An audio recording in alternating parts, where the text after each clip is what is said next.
Okay, I would like to call the Plan Commission meeting to order. Roll call, please. Mary Kudowski. Here. Mike Skippington. Here. Jim Allen.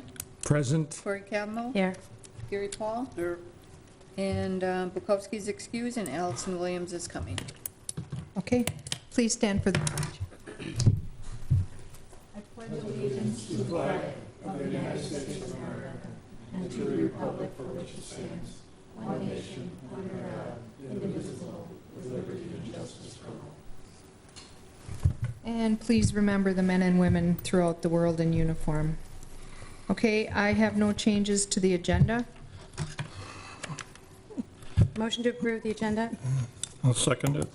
We have a motion and a second to approve the agenda as presented. All those in favor say aye. Aye. Opposed, motion carried. Number 5, action on the minutes from the regular meeting of May 7, 2019. Move to approve the minutes from 2009 on May 7th. Okay. Second? Motion and a second to approve those minutes. All those in favor say aye. Aye. Opposed, motion carried. Comments from the public must be limited to items not on the agenda. Any comments from the public on items not on the agenda? Okay, moving on.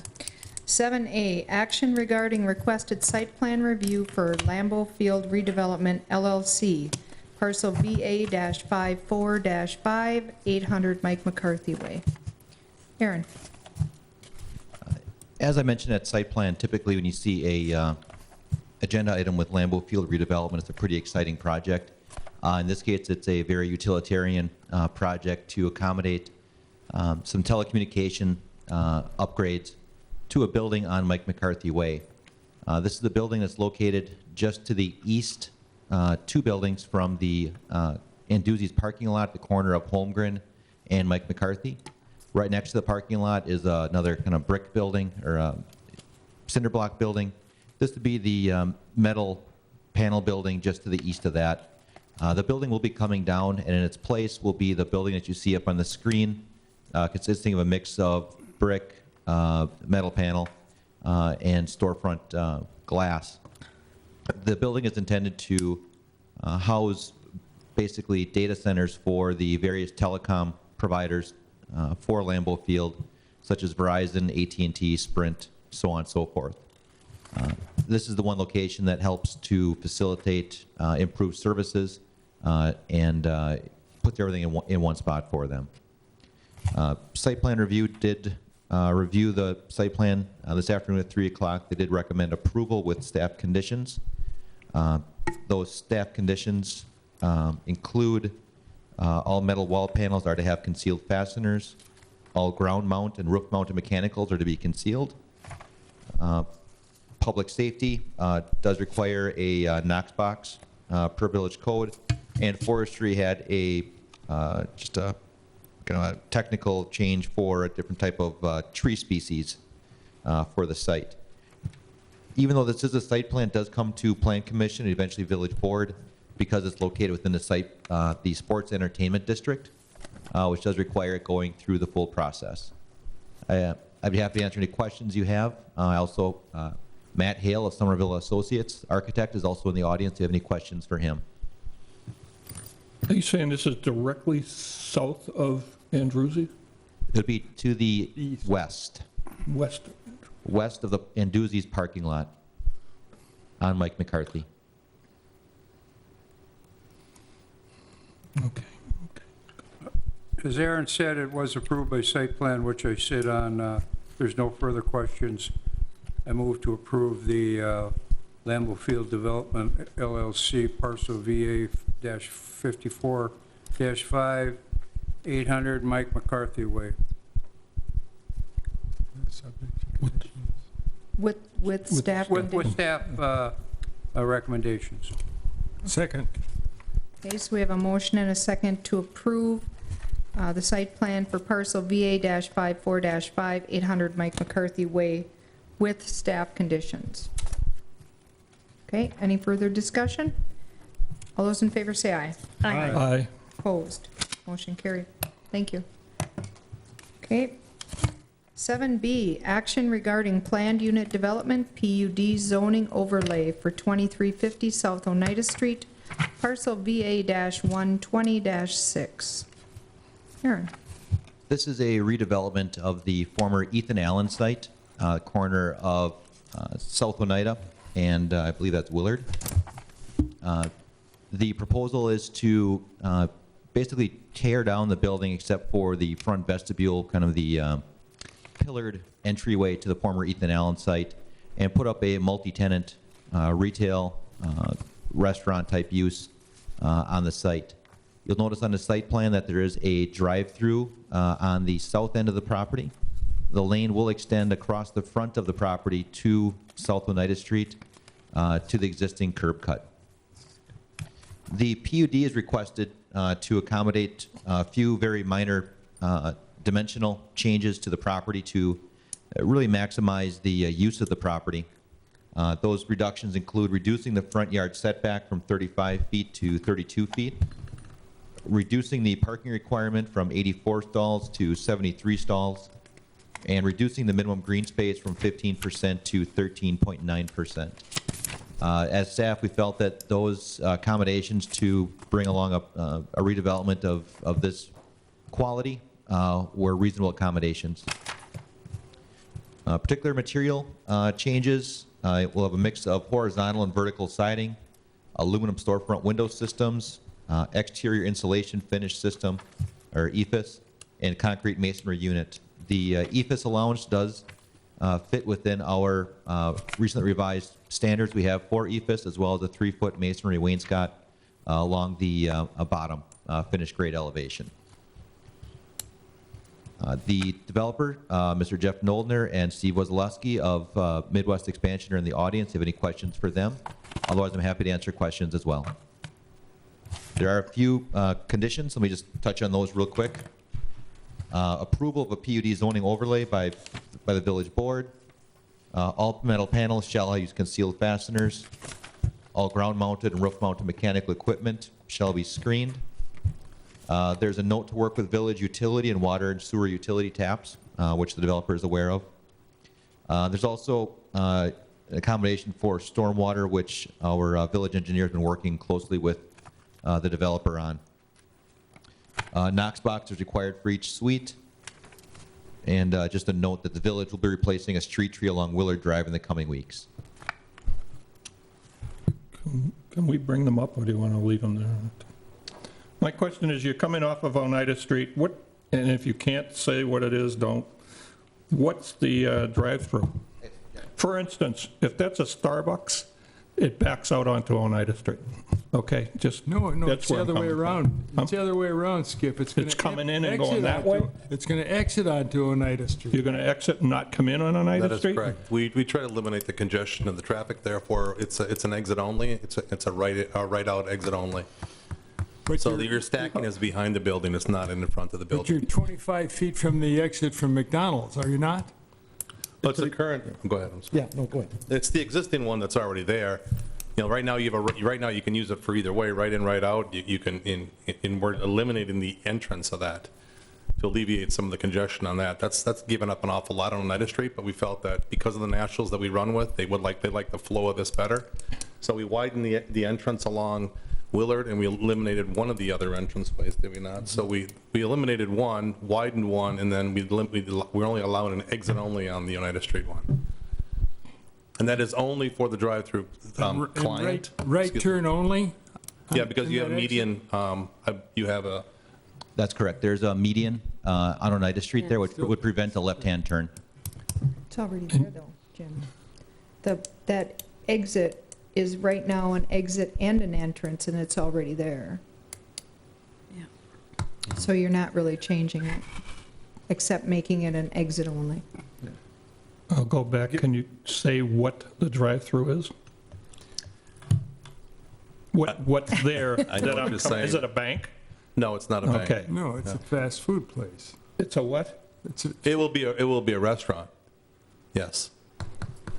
And you're going to restrict access coming off of Oneida into it That is correct. by a sign? Whatever you would like, we will do. Yeah, we have signs on another property down Oneida Street, and that works well. That was an issue at site plan that we discussed. One question that I didn't ask at site plan, if you would take a right going north, take a right going in, and I didn't look at the schematic, I'm asking you, can you get into that property? Or is it just that driveway only for the exit of the? It is for the driveway only. It's the exit. It The exit doesn't out. enter to the back of the property. Cannot. Where you're going to park. You will park in behind the building. Right, but it's not an entrance to get to the back. That is correct. Okay, I understand that. Okay, if you come in on that from Oneida Street, you're on the wrong side of the car.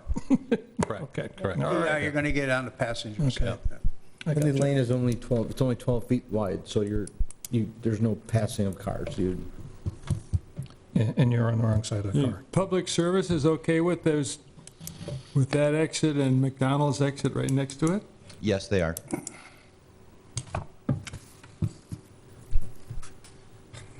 Okay, again, it was brought to the site plan. If no other questions, I'll move to approve the PUD zoning overlay for 2350 South Oneida Street, parcel VA-120-6, along with the recommendations from the staff. Second. Okay, we have a motion and a second to approve the planned unit development zoning overlay for 2350 South Oneida Street, parcel VA 120-6, with the staff approvals. Any more comments? Okay, all those in favor say aye. Aye. Opposed? Motion carried. Thank you. Thank you. 7C, action regarding rezoning parcels VA-162 and VA-174-1 from I2 heavy industry to R2 two-family residence and R3 multifamily residence for Eldon Station. Aaron? This is the first part of a large project that the village is undertaking in partnership with a private developer, Mr. Ryan Redu, who's in the audience. This is the former Schneider trucking site, or the Pumpkin Patch as it's locally known, on Broadway. It was vacant for a number of years.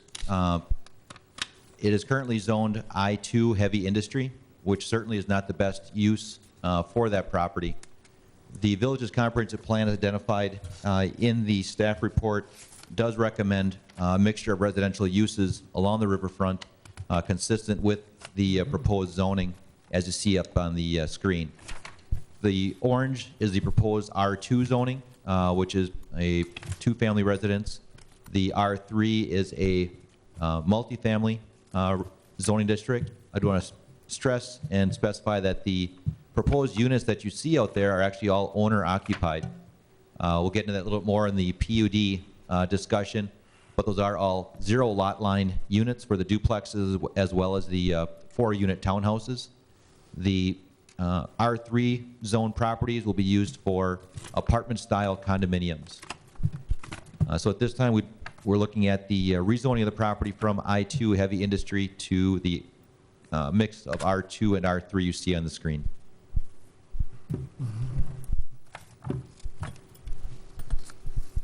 Any questions? Can I assume the ground was tested there? It was, and it still is. We're still working through some environmental testing on the site with the benefit of a grant received from the Bay Lake Regional Planning Commission from the EPA. So we are going through the testing right now. And this is going ahead without knowing the results? No, we do know, we've done a series of tests. This is actually our third round of testing on the site. What we're doing is we're further identifying the extent of the contamination with the most recent testing, and that will then identify exactly how much fill we need to take off the site and remediate. What kind of fill? The fill that we have right now is that there's some different contaminants on there that we are dealing with. There's some PAHs, well, some VOCs, but nothing that can't be handled. We, always as handle the it. village, is remediating the site before it is sold? Yes. Okay. And taking into account that's what it's going to cost to sell it. Absolutely.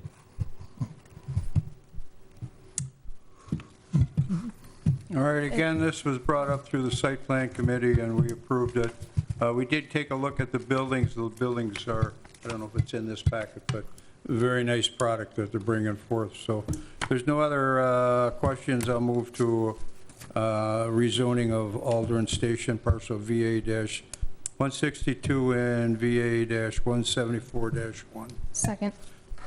Okay, we have a motion and a second to rezone parcels VA-162 and VA-174-1. Any more discussion? All those in favor say aye. Aye. Opposed? Motion carried.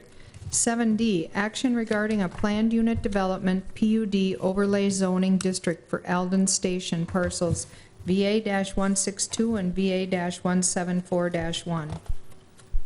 The requested PUD overlay is to accommodate the density on the site, which is different than what is typically allowed in the R2 and R3 zoning districts.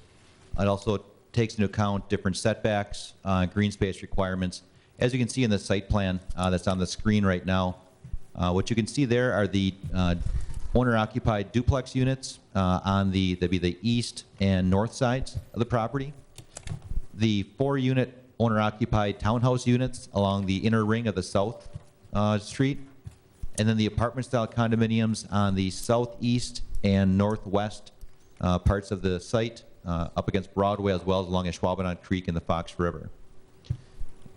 So the PUD, again, is to accommodate the unique characteristics of the site, as well as the dimensional requirements necessary for the site to move forward.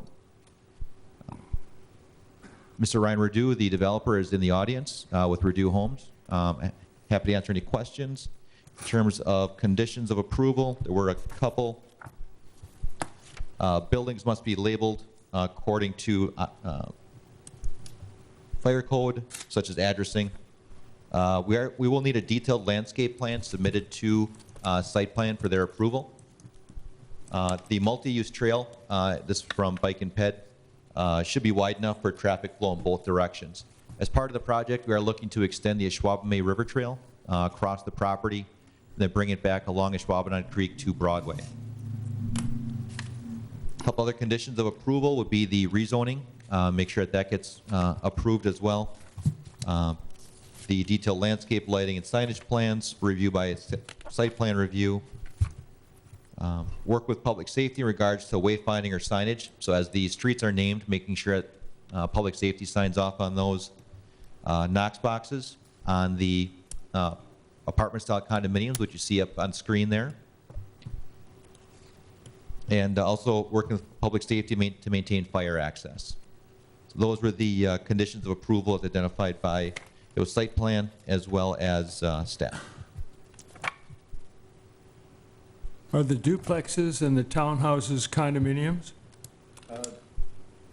State your name and address, please, Yep, Ryan. Ryan Redu, 3917 North Secret Garden Court. Can you repeat your question? Oh, are they condominiums? So no, technically they're not condominiums. They're condominium style. So the technicality is that there's a lot line that runs right down the middle of the building. So what it allows us is the person that buys them owns their own land, their own building, their own exterior, whereas in a condominium, they only own inside the walls. I got it. So, yeah, so there will be a homeowners association that they're all required to join. So there will be lawn maintenance, snow removal, that kind of amenity that they have to participate in so that everything is taken care of, but they're technically not a condo. There's some financing issues and things like that that are easier when it's considered a single family attached versus a condominium. So, that makes sense. Our friends at Woods Edge, when they were here making their proposal, they offered an estimate of what the costs were going to be. Do you have anything in mind for the duplexes and the townhouses? The as far as monthly average costs? Yeah. No, not, in addition to the homeowner's fee. So the cost of the building itself? Yeah.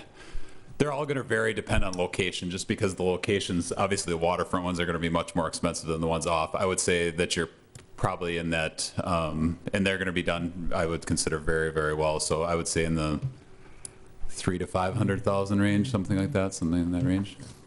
Maybe a little bit more for the ones that are right on the water, depending on how the market bears. So.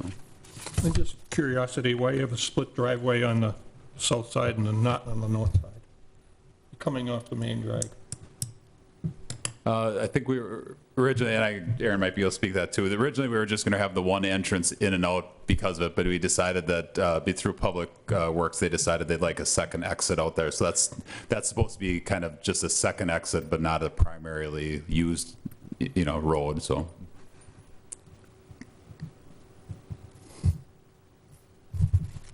Interesting.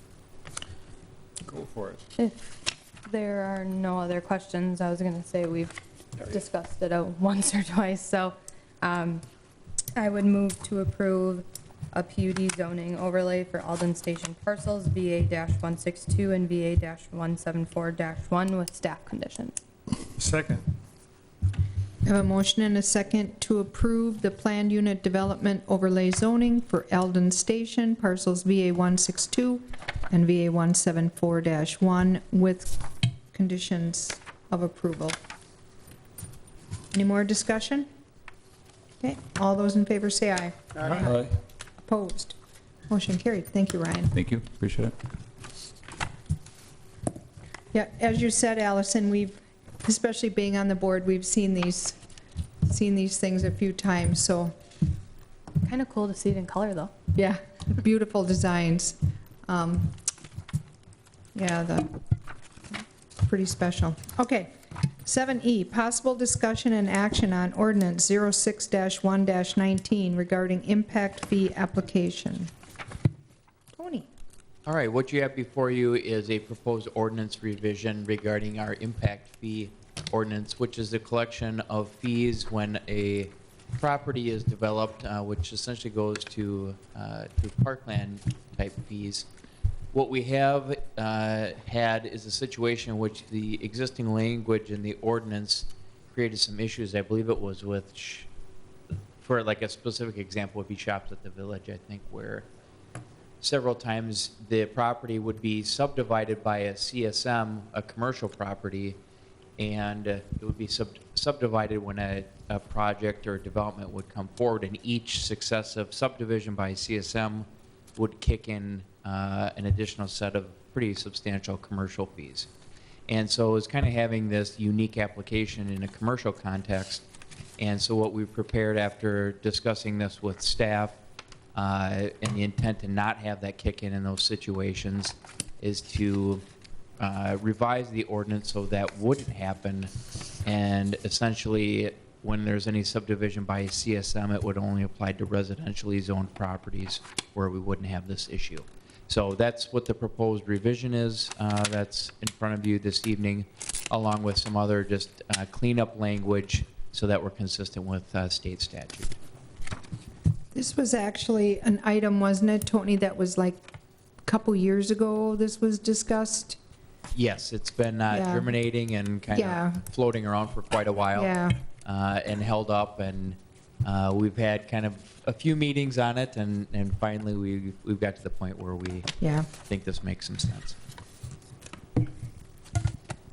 Essentially, we had stopped billing people per direction of the Plan Commission and Village Board because we thought it was unfair, so we kind of put a hold on it. Right. So the additional amount of time has allowed us to kind of go back and say, okay, how many times is this really kicking in outside of the subdividing one that's already been subdivided? So we could even get a handle on what the application or change to the fees was, and it's relatively insignificant in terms of the fairness or unfairness, if you will, because so much of the village is already redeveloped, and so there's a lot more combinations now coming on rather than raw land being subdivided and whatnot. So overall implication is that we're much more fair, but it's not necessarily going to long-term change our revenue into the park development fund, as we've seen in the last couple of years since we've stopped the unfairness, if you will. Allison, the impact of less than $10,000, where did you come up with that number? Was that through the period of time that you studied this? Right, so the last, I think that's 7 years? Not that long. Okay, so essentially when we stopped it, we went through and said, okay, if somebody did subdivide something and it was raw land, for example, the property where the Marriott residence is, that was one larger parcel, no development on it, so there was a fee charged in that case. So situations like that, we went back, since we put a hiatus, if you will, on the ordinance, and I tracked through every transaction that hit park development fees to kind of see where it's coming up the first time. And we obviously wouldn't be able to track the renewal of it. Like Shops at the Villages, like Tony mentioned, is kind of the worst one, because that was meant to be a PUD, and they weren't going to need to subdivide it. But then 2008 happened, and now the property owner can't develop the property because of the way financing is in a post-2008 world. So then they did have to keep subdividing to continue on. And that's not really what the original intent of that ordinance was. There will still be a park development fee charged in respect to how we do it from a, when they do a building permit. So it's kind of just eliminate some redundancy in that way. Okay. And some of those parcels that were being charged, as we would deem it unfairly, we're talking tens of thousands of dollars, and that would kick in again on the next time they did it again. So it's really, I guess, from our perspective, not fair. Not fair. Need a motion to approve the ordinance? I'll make a motion to approve the ordinance 6-1-19. Second. Go on. Carrie, or Corey? Corey. Okay. So we have a motion and a second to approve ordinance number 06-1-19 regarding impact fee. Any further discussion? All those in favor say aye. Aye. Opposed? Motion carried. Number 8, items for next agenda. Before you go to that, I would just like to, I don't know, congratulate whatever, did somebody found a use for that pumpkin patch? It's been there a long time, and for the Yeah. village administration, et cetera, to come up with the usage, et cetera, et cetera. Very good. Yeah, yeah. Attaboy award. Okay. It's been a couple years. I've had my eye on that now for 14 years, so finally it's getting done. Attagirl. Okay. Any items for next agenda? I have none. If you have any, call the office. Our next meeting is July 2. Second. July 2nd, so, okay. I need a motion to adjourn. So moved. Second. Motion and a second to adjourn. All those in favor say aye. Aye. Opposed? Motion carried.